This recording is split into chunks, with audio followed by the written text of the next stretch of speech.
సహాయం దొరుకును. కష్టములు వచ్చిన దుఃఖములు కలిగిన విడువకుండా చదువుడి దివ్య గ్రంథము, దివ్య గ్రంథము, దివ్య గ్రంథము. ఎచటనైన చదివిన సహాయం దొరుకును. కష్టములు వచ్చిన దుఃఖములు కలిగిన విడువకుండా చదువుడి దివ్య గ్రంథము. పరిశుద్ధ గ్రంథం నుండి 53వ సంకీర్తన. భక్తుడైన దావీదు మహారాజు రచించిన ధ్యానము, దైవ ధ్యానం. మరి ఇక్కడ చూసినట్లుగైతే 6 వచనాలు మనకి కనిపించబడుతున్నాయి. మరి ఈ 6 వచనాలు, ఒక వచనం నేను, మరొక వచనం మీరు మార్చి దేవుని మహాకృపను జ్ఞాపకం చేసుకోవాలని ప్రభు పేరట మనం చేస్తున్నాం. మొదటి వచనము నేను చదువుతున్నాను, నా వెంబడి 2వ వచనం చదివి సహాయం దయచేయండి. దేవుడు లేడని బుద్ధిహీనులు తమ హృదయములో అనుకుందురు. వారు చెడిపోయిన వారు అసహ్య కార్యములు చేయుదురు. మేలు చేయువాడు ఒక్కడును లేడు. వివేకము కలిగి దేవుని వెదుకువారు కలరేమో అని దేవుడు ఆకాశము నుండి చూచి నరులను పరిశీలించెను. వారందరూ దారి తొలగి బొత్తిగా చెడి ఉన్నారు. ఒక్కడును తప్పకుండా అందరూ చెడి ఉన్నారు. మేలు చేయువారు ఎవరునూ లేరు, ఒక్కడైనను లేడు. దేవునికి ప్రార్థన చేయక ఆహారము మృంగినట్లుగా నా ప్రజలను మృంగు పాపాత్ములకు తెలివి లేదా? బేకారణమైన లేని చోట వారు భయక్రాంతులైరి. నన్ను ముట్టడి వేయి వారి ఎముకలను దేవుడు చెదరగొట్టి ఉన్నాడు. దేవుడు వారిని ఉపేక్షించిన గనుక నీవు వారిని సిగ్గుపరచితివి. సియోనులో నుండి ఇశ్రాయేలునకు రక్షకుని కలుగునుగాక. దేవుడు చెరలోనున్న తన ప్రజలను రప్పించినప్పుడు యాకోబు హర్షించును, ఇశ్రాయేలు సంతోషించును. ఈ మాట అందరం కలిసి, సియోనులో నుండి ఇశ్రాయేలునకు రక్షణ కలుగునుగాక.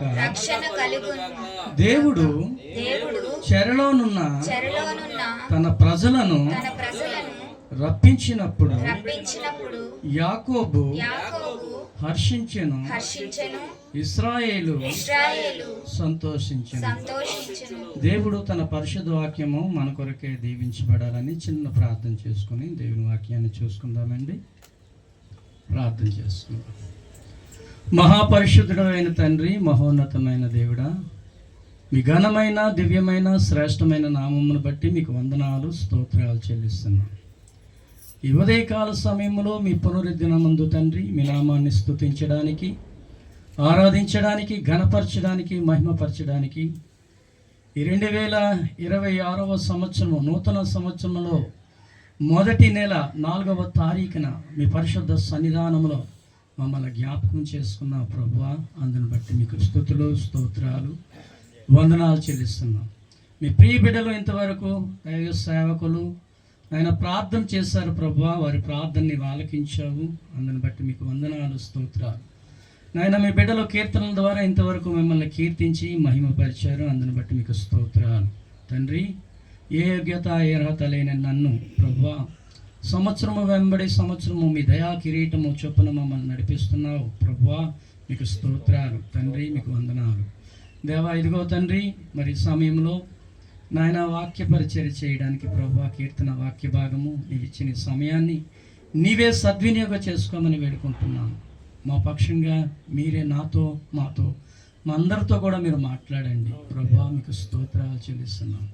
తండ్రి, నేను మాట్లాడితే ఏమీ కలగదు కానీ ప్రభువా మీరు మాట్లాడితే సమస్తము కలుగుతుందని మీ లేఖన భాగాలు సెలవిస్తున్నాయి. మాట అయ్యన్నా దేవుడవు, సహాయం దయచేసి నడిపించమని నజరేయుడైన యేసుక్రీస్తు నామములో ప్రార్థించి స్తుతించి అడిగి మిక్కిలి వినయంతో బ్రతిమలాడి వేడుకుంటున్నాము తండ్రి, ఆమేన్. హల్లెలూయా. ఈ మొదటి వచనంలో చూస్తుంటే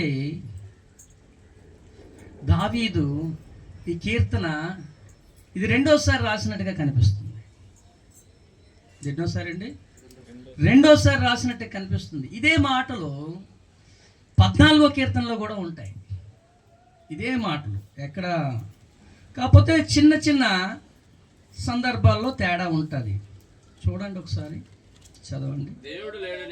దేవుడు లేడని తమ హృదయములో అనుకుందరు, వారు చెరిపోయిన వారు, అసహకార్యములు చేయువారు, మేలు చేయువాడు ఒకడునో లేడు, వివేకము కలిగి దేవుని వెతుకువారు కలరేమో అని యెహోవా ఆకాశం నుండి చూచి. ఈ 4వ వచనంలో మొదటి మాట చూసినట్టుగైతే యెహోవాకు ప్రార్థన చేయక, ఇక్కడ ఈ 4వ వచనం చూస్తే దేవునికి ప్రార్థన చేయక, దేవునికి అని ఉంది. అక్కడ యెహోవాకు అని ఉంది, ఇక్కడ దేవునికి అని ఉంది. చదవండి మళ్ళీ.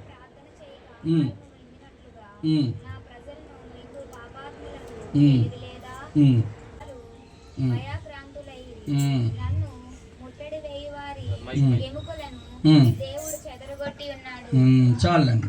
ఇక్కడ పరిస్థితి చూస్తుంటే ఈ 14వ కీర్తనలో కూడా ముందుగా ఈ మాటలు తెలియపరిచాడు. దేవుడు 2 సార్లు ఈ మాటలు తెలియపరచబడ్డానికి కారణం ఏంటంటే, ఒక్కొక్కసారి మనము ప్రయాణిస్తున్న ప్రయాణంలో మనము సతమతం అవుతుంటాం, మర్చిపోతుంటాం, లేకపోతే ఇంకేదో జరుగుతుంది మన జీవితంలో.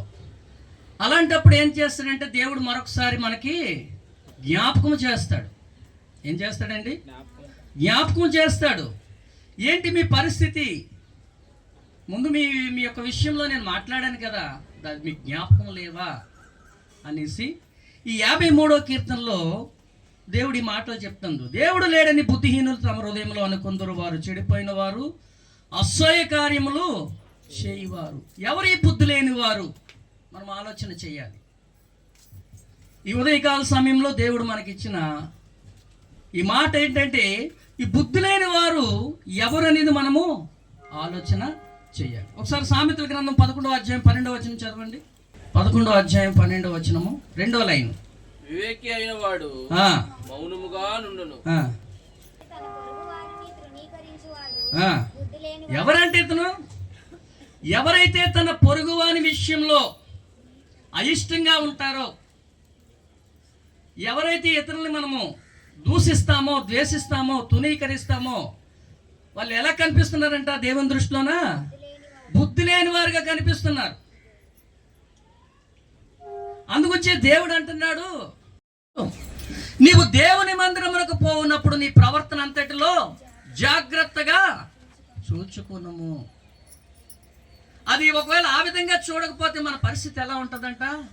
బుద్ధిహీనత, బుద్ధి లేనితనము. దేవుని యందు భయభక్తులు కలిగి జీవించకపోతే దేవుడి వాక్యం చెప్తుంది, దుష్టుల ఆలోచన చొప్పున నీవు నడవక, పాపుల మార్గమున నువ్వు నిలవక. ఎందుకంటే వారికి ఎన్ని క్వాలిటీస్ ఉన్నాయి ఎందా చూసాం కదా. ఆ దుష్టులు ఎలాగుంటారు, ఆ బుద్ధి లేని వారు ఎలాగుంటారు అనేసి మనం చూసినట్టుగైతే వారు దారి తొలగిపోయిన వారు. ఇశ్రాయేలు ప్రజలు ఐగుప్తు దేశం నుండి దేవుడు వారిని మోషే ద్వారా విడిపించి పాలు తేనెలు ప్రవహించే కనాను దేశానికి దేవుడు నడిపించడానికి ఆయన ప్రణాళిక చొప్పున దేవుడు వారిని నడిపిస్తే వారు నడిచి నడిచి ఏమైపోయారంటే దారి మధ్యలోన బుద్ధిహీనులైపోయారు. బుద్ధిహీనులైపోయి లోకానుసారమైన దేవతల తట్టు తిరిగి మరలా ఏం చేశారంట? పాపములో పడిపోయారంట. ఎందుకు పడిపోయారు? ఈ కీర్తన 2 సార్లు రాయడానికి గల కారణం ఏంటి? దేవుడు చేసిన మేళ్ళని వాళ్ళు మర్చిపోయారు. వాళ్ళు మర్చిపోయి వాళ్ళ ప్రవర్తన విషయంలోన అజాగ్రత్తగా ఉన్నారు. వారు నడిచేటప్పుడు వారికి ఆహారం కొదువు లేదు, ఈ వస్త్రము కొదువు లేదు, కాలు చెప్పులు కూడా చెదిరిపోలేదంట దేవుని యొక్క విశ్వాస జీవితంలో నడిచినంతకాలం. తర్వాత మరి ఎప్పుడైతే దేవుడికి దూరం అయిపోయారో మరి కొన్ని ప్రమాదాలు ఎదురయ్యావి. ఏంటి ఎదురయ్యండి? కొన్ని ప్రమాదాలు. ఎర్ర సముద్రం వచ్చింది. బుద్ధి లేని తనం బట్టే ఎర్ర సముద్రం ఎదురైంది. లేకపోతే చక్కగా వెళ్ళిపోదురేమో. ఇశ్రాయేల్ ప్రజలు, ఈ ప్రజల బుద్ధి లేనితనం బట్టి ఎర్ర సముద్రం ఎదురైందేమో. ఎందుకంటే దేవుని యొక్క మార్గాలను మనం విడిచి వేరొక మార్గంలో నడిచినట్టుగా అయితే అది బుద్ధిహీనతతోటి సమానమని దేవుని వాక్యం చెప్తుంది. వారందరూ అంట 3వ వచనం అంటుండు, వారందరూ దారి తొలగి బొత్తిగా చెడి ఉన్నారు, ఒక్కడనూ తప్పకుండా అందరూ చెడి ఉన్నాడు, మేలు చేయి వారు ఎవరునూ లేరు, ఒక్కడైనను లేడు. మన జీవితాల్లో అన్నీ బాగుండేసరికి దేవుడిని మర్చిపోతాం. కష్టం వచ్చినప్పుడే ప్రభువా ప్రభువా ప్రభువా ప్రభువా తండ్రి నాయన దేవుడా నాయన అనుకుని మనం ప్రార్థన చేస్తాం. కాస్త కష్టాన్ని దేవుడు తీర్చిన తర్వాత మన పరిస్థితి ఏమంటుంది, ప్రార్థన కూడా చేయమంట. నిజమే మాట, బైబిల్ చెప్తుందని కాదు, యాక్చువల్ జరుగుతుంది. లేకపోతే ఏదో కష్టం మీద పని చేసుకుని ఇంటికి వస్తున్నాం, అమ్మ బాబు ఒళ్ళు అలసిపోయింది బాబు, మరి ఇంకా చేయలేను, రేపు తెల్లవారు చూసుకుంటాను, లేకపోతే పడుకున్నప్పుడు తినేసి చేస్తాను, మరి ఇప్పుడైతే కూర్చొని మరో చేయలేను అనే పరిస్థితులు కూడా మన జీవితాల్లో ఉన్నాయి. మన ప్రవర్తన ఏంటనేది దేవుడు గమనించేవాడు. మన ప్రతికూల పరిస్థితి ఏంటనేది దేవుడికి ముందుగానే తెలుసు. ఎందుకంటే దేవుని వాక్యం చెప్తుంది, జగత్ పునాది వేయబడక ముందే నేను నిన్ను ఎరిగి ఉన్నాను. నువ్వు గర్భములో పిండముగా పడకముందే నేను చూస్తున్నాను. నీ క్రియలు ఎలాంటివో, నీ పరిస్థితి ఎలాంటిదో, నీ తలంపు ఎలాంటిదో, నీ ఆలోచన ఎలాంటిదో, నువ్వెప్పుడు పడిపోతావో, నువ్వెప్పుడు చెడిపోతావో, ఎప్పుడు నిలబడతావో అని దేవుడికి ముందుగానే తెలుసు. అందుగురించే ఈ వాక్యం ఎందుకంటే తెలియపరుస్తుందంట, దేవుని ప్రజలైన వారు దేవుని యందు విశ్వాసం కలిగి ఉండాలి. బుద్ధిలేనితనం ఎంత భయంకరమైన తెలుసండి. బుద్ధిలేనితనం అంటే ఏంటి? జ్ఞానము లేకపోవడం. ఆ జ్ఞానం లేకపోవడం ఏంటంటే దుష్టులు ఆలోచన చొప్పున నశించిపోతాం. దుర్మార్గుల వల్ల మనము పడిపోతాం. లోకంలో దుర్మార్గుడు ఉన్నాడు, దుష్టుడు ఉన్నాడు. నువ్వు దేవుణ్ణి మర్చిపోయినట్టుగైతే వాడు నేను వెంబడేస్తూనే ఉంటాడు. ఎందుకంటే దేవుని వాక్యం చెప్తుంది, ఆదికాండంలో మరి గ్రంథములు ఉన్నారు. చూడండి ఒకసారి, ఆదికాండం 4వ అధ్యాయం చదవమ్మా. 8 కయీను తన తమ్ముడైన హేబేలుతో మాట్లాడిన వారు పొలంలో ఉన్నప్పుడు చెప్పమ్మా. కయీను తన తమ్ముడైన హేబేలు మీద పడి అతనిని చంపాను. చాలు, ఎంత దుర్మార్గం చూడండి. బయట ఉన్నో చంపేసామంటే అది వేరే విషయం కాదండి. సొంత అన్నదమ్ముడిని చంపేశాడు. ఏంటి పరిస్థితి? బుద్ధి లేని పరిస్థితి. తన జీవితంలో ఏం లేదంట, వివేకం లేదు, వివేచన లేదు. ఒకే కన్న కడుపులో పుట్టారు ఇద్దరు అన్నదమ్ములు ఉన్నారు. ఒకే గర్భం నుండి బయటకు వచ్చిన వారు. సొంత అన్నదమ్ముడిని ఏ విషయంలో చంపేశాడు? తన ప్రవర్తన ఎలాగుందంట, బుద్ధి లేని స్థితిలో ఉంది. ప్రభునందు ప్రియమైన దేవుని ప్రియులారా, ఈ రోజు నీ ప్రవర్తన ఎలాగుందో దేవుడు అడుగుతున్నాడు. అందుకొచ్చే ప్రసంగి గ్రంథంలో అంటున్నాడు 3వ అధ్యాయంలో కోసం, నీవు దేవుని మందిరమునకు పోవునప్పుడు నీ ప్రవర్తన అంతట్లో నువ్వు జాగ్రత్త చూసుకొనవలెను. ఈరోజు ఎలాంటి ప్రవర్తనతో దేవుని మందిరానికి మనం వస్తున్నామో, ఈరోజు కష్టంలో వస్తున్నావు, నీకు ఆ కష్టం తీరుతుందా లేదో మనం చూసుకోవాలి. ఈరోజు నష్టంలో ఉన్నామంటే ఆ నష్టం పోర్చబడుతుందా లేదా అనేది మనం చూసుకోవాలి. దాని అంతటికి మూలాధారం ఏంటంట, మన ప్రవర్తన. ఎందుకంటే బుద్ధిహీనత, బుద్ధి లేదు. ప్రియులారా, ఈరోజు మన ఆలోచన ఎలాగుందో, మన తలంపు ఎలాగుందో, మన నియమావళి ఎలాగుందో చూసుకోవాలి. అలా చూసుకుంటూ మనం ప్రయాణం అవ్వాలి. 14వ కీర్తనలో సేమ్ మాటలు ఇక్కడ దేవుడు అంటున్నాడు, అక్కడ యెహోవా అంటున్నాడు. చిన్న మిస్టేకే కానీ ఆ 7 వచనాలు ఒకలాగా ఉంటాయి. 14 ఎక్కడ చిన్న తప్పు. ఎందుకంటే మనకి ప్రతి సమయంలో కూడా మనకి దేవుడు జ్ఞాపకం చేస్తుంటాడు. చెప్పే మాటనే ఒక్కొక్కసారి సేవకులు ప్రసంగిస్తారు. సేవకులు ప్రసంగించేటప్పుడు ఒక వాక్యము ఈ నెలలో చెప్పాడు అనుకో, మళ్ళీ అదే సంవత్సరంలో వేరే నెలలో ఏదో నెలలో అదే వాక్యం చెప్తాడు. ఎందుకంటే అది ఆయనకు వాక్యం రాక కాదు, చెప్పలేక కాదు, ఆ మాట ద్వారా దేవుడు మనల్ని హెచ్చరిస్తుంటాడు, తెలియపరుస్తుంటాడు. నాదే మాటను మళ్ళీ జ్ఞాపకం చేస్తుంటాడు. ఎందుకంటే మన ప్రవర్తన విషయంలో చాలా జాగ్రత్తగా ఉండాలి. ఎందుకంటే లోకంలో భ్రష్టాత్ముడు ఉన్నాడు, భ్రష్టమైన ప్రవర్తన గలవాడు ఉన్నాడు. ఈ దినాన్న దేవుడు అందరినీ కూడా పరిశుద్ధులుగాను పవిత్రులుగాను చేశాడు, కానీ లోకంలో ఎవడున్నాడు? భ్రష్టాత్మ గలవాడు ఉన్నాడు. ఎందుకంటే వాడు నీ ప్రవర్తన పాడు చేస్తాడు, వాడు అధికారానికి లోనవ్వకూడదు. అందుగురించి వాక్యం చెప్తుంది కీర్తనకారుడు 1వ అధ్యాయం, నీ వాడు ఆలోచన చొప్పున నడవక, నువ్వు వాడు మార్గంలో నిలవక, నువ్వు వాడు కూర్చుని చోట కూర్చోక, నా యందు నువ్వు నిన్ను హెచ్చించేవాడు, నడిపించేవాడు, దీవించేవాడు, ఆదరించేవాడు, సేద తీర్చేవాడని దేవుని వాక్యము స్పష్టంగా తెలియపరుస్తుంది. అదే మాట మరలో చూడండి ఒకసారి. ఆదికాండం 6వ అధ్యాయము 5-6 వచనాలు చదవండి. ఆదికాండం 6వ అధ్యాయము 5-6 వచనాలు చదవండి. నరుల చెడుతనము భూమి మీద గొప్పదనియు వారి హృదయము యొక్క తలంపులలోని ఊహ అంతయు ఎల్లప్పుడు కేవలము చెడ్డదనియు దేవుడు చూశాడు మన హృదయం ఎలాగుంటుందో. దేవుడు నీ హృదయంలో ఏటుందో చూశాడు. నీ ఆలోచన ఎలాగుంది, నీ కంటి చూపు ఎలాగుంది, నీ నోటి మాట ఎలాగుంది, నీ హృదయం విధారకం ఎలాగుంది, ఆయన మనం చూశాడండి. అందుగురించే పదే పదే మనకి గుర్తు చేస్తుంటాడు. ఎక్కడ 14వ కీర్తన, ఎక్కడ 53వ కీర్తన, ఎంత డిస్టెన్స్ ఉందండి. రెండు అన్నీ సేమ్ వచ్చినాలే, అక్కడే తేడా లేదు. నరుని హృదయం అంటే ఎలాంటిదంటే అండి, చెడుతనము. నడురులా చెడుతనం అంటే భూమి మీద చాలా గొప్పదంట. మరి ఈ చెడుతనంలో దీవించిన దేవుడు నిన్ను చెడులో నుండి నిన్ను రక్షణ మార్గంలోకి నడిపించాడు. ఆ రక్షణార్థమైన జీవితము నీలో చూడాలని దేవుడు ఆశ కలిగి ఉన్నాడు. ఎందుకంటే అది నీకు దీవెన కొరకు.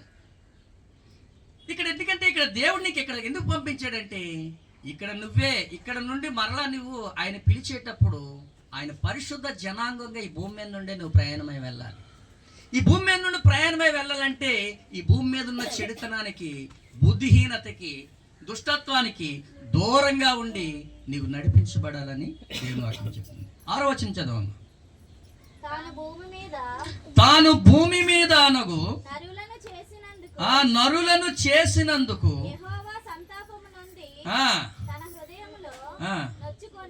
చాలండి. దేవుడు అంట మనం చేసినందుకు ఆయన ఎంతో సంతాపడ్డాడు, ఎంతో ప్రేమతోటి. దేవుడు మన ఎలా చేసుకున్నాడండి? ప్రేమతోటి చేసుకున్నాడండి. కానీ ఆయన సంతాపడుతుని నొచ్చుకుంటాడంట. తల్లిదండ్రులు పిల్లల్ని చాలా ప్రేమతోటే పెంచుతారు, కంటారు. కానీ మనం చెడిపోతే చాలా బాధపడతాం, ఎంత వేదన పడ. అందుగురించి దేవుడు అంటున్నాడు, తాను భూమి మీద నరులను చేసినందుకు యెహోవా సంతాపము నుండి హృదయంలో నొచ్చు. ఇశ్రాయేలు సంతోషించును, యాకోబు అంట హర్షిస్తాడు, ఆనంద. నీ జీవితంలో మొట్టమొదటి ఏం కనిపిస్తుంది అంటే ఆనందము, తర్వాత సంతోషం. ఇప్పుడు బుద్ధిమంతులై దేవుని ఎదుట ఒక జ్యోతిల వలె నీవు ఉండేటప్పుడు. అంటే కన్నా రక్షణ పొందినండి, నా ఇష్టానుసారం జీవితం నేను జీవిస్తానండి, నాదండి, నా ప్రవర్తన అండి, నా ఇష్టమండి, నా డబ్బు అండి, నా కష్టమండి, నా నష్టమండి అంటే దేవుడు ఒప్పుకోడు. హల్లెలూయా.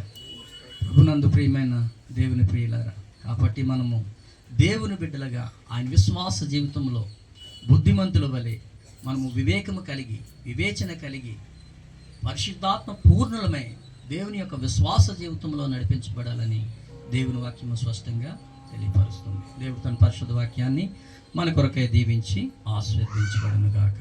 ఆమేన్.